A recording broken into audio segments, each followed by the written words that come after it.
Enjoying your Comic-Con so far? Of course. You are? Yeah. A lot of work. A lot of work for you, huh? Yep. You're out here asking all the tough questions. I don't know about tough questions, but yeah. Cardinals fan? It starts tonight. I gotta support. I know. I'm a Kansas City fan till they're out. But I'm a Yankee fan, but If the Cardinals weren't in it, I'd be all about the Royals. Go Royals. Yeah. I love the underdogs. Yeah. Do you guys care at all about sports? I do. You do? I live in Toronto. I've never been It's to a big. Toronto. You have to come do I a know, show there. I know. I've been waiting. I know. Yeah. Close I get to Buffalo, and I feel like every time I go to Buffalo, half the Toronto people come down from Buffalo. Yep. I should probably just make the extra hour trip and bring my passport. And Toronto's so much nicer than Buffalo. Yeah. Is it real? Yeah, it's Buffalo. Yeah. The funny thing about the league is that all my friends that watch it got into fantasy football, but they don't like football.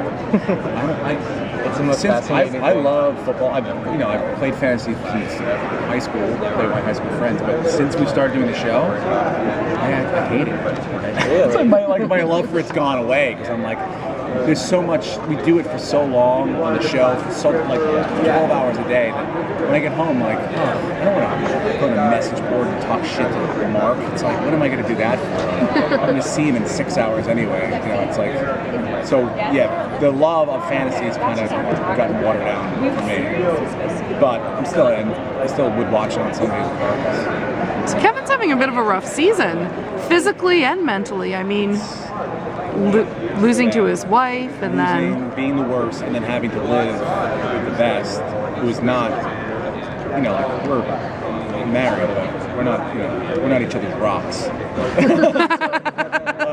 Yeah, and then that's just taking a toll on everything. The bedroom, everything, low T.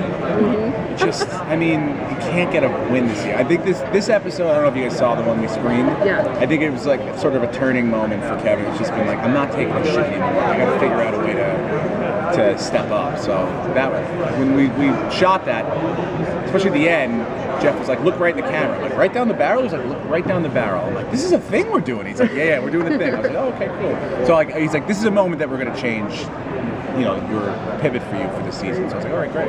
Corbin Burnson was fantastic. Great. As your father-in-law. He was great, right? Yeah. It was really, every day, we worked with him for like 4 days, and every day he would tell me a different story. I'm like, all right, tomorrow bring in a major league story.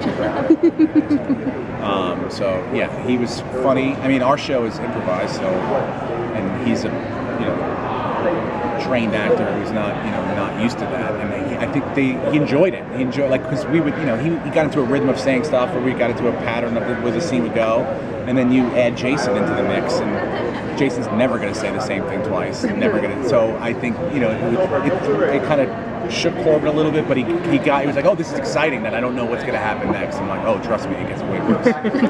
Way worse. Were those microfiber pants based on a real fad or joke that's going on? No, we made those pants that day because the wardrobe lady was like, I can't find, I don't really know what you guys are looking for, but I think that these might be it. And then as soon as she held them up, Jeff's like, yes, those are what I'm looking for. Because I was wondering, is that a real thing? Like, that one wasn't too good to be true. It was, they're ultra, they were comfortable as fuck. All the stuff that I put on the show, it was really not the worst thing, but yeah, they were super duper duper fit. That's hilarious. And I was like, well, what do I wear underneath this? And Jeff was like, well, because I usually wear boxer briefs, and Jeff was like, we've been spending a lot of time in the editing room, like airbrushing, because I don't know if you guys noticed, but I don't think I wore pants an entire episode this year. Like at one point I'm pantless in every episode, so they're constantly editing, like trying to get my underwear out of the shot. So he's like, all right, with these pants, you gotta wear this thong, this male thong. And I was like, so now I'm wrestling with Jason in a male thong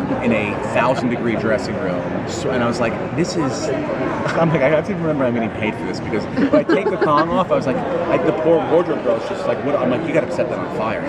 That's not, no one ever is gonna wear that thong. So yeah, that's how humiliating Kevin's life is now. In real life, I'm now wearing a male thong to do my job. Do you have any plans to write again?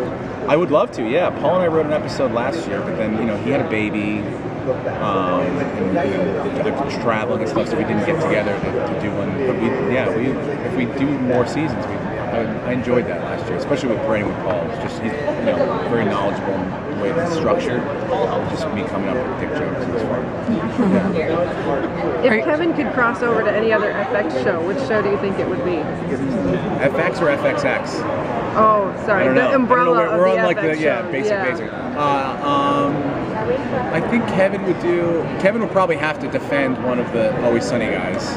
I'm sure there's a court of law that they will need representation in, so I'll probably be prosecuting one of the Sunny. That would be funny. That would be. Yeah. I like it. Is there an upcoming storyline you can tease? I'm trying to think of one that